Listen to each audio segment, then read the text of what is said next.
Hatimaye basi akafungua barua desaini kama hiyo na akaanza kusoma. Hivi ndivyo barua inamuelezea: rafiki yangu, najua haungeelewa ni kwa nini nikaamua basi kupigana kwa zile pigano, lakini makubwa zaidi ni kwamba na kwa eti basi nilifanya hivi kwa sababu nilitaka kuokoa maisha yako. Nataka ujue, huenda wakati unasoma hii barua mimi nitakuwa nimeuawa.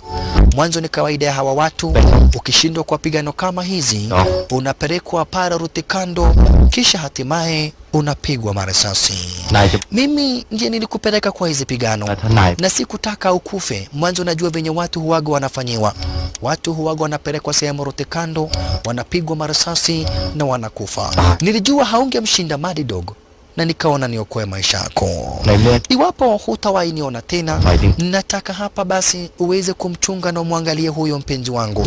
Mwanzo hana mtu mwingine ambaye anaweza kumsaidia.